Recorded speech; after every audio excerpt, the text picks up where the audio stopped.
Hola, sóc el Pere Faura i estic aquí al Sismògraf presentant 3 espectacles.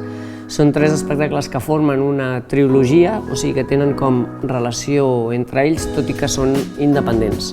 Aquest espectacle parteix de la idea de demostrar que la disco és un espai polític i social on la gent es comunica a través de la dansa, a través del moviment, i on les paraules de sobte es queden en un pla secundari, no? I la força del moviment d'alguna manera ho impregna tot.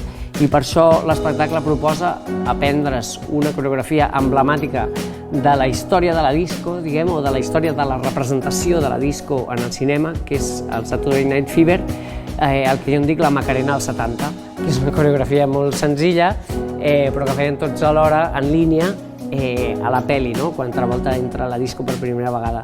I llavors aquesta coreografia tan senzilla la fem durant una hora sota música electrònica actual i de maneres molt diferents, no? Més gran, més petit, més boig, més minimalista, d'alguna manera expressant aquesta idea de que la disco és aquest viatge ritualístic on estàs fent una mateixa cosa durant molt de temps, però que et fa sentir part d'un col·lectiu, no? Formes part d'aquella gent que està compartint amb tu aquell temps i aquell espai de dansa i de festa.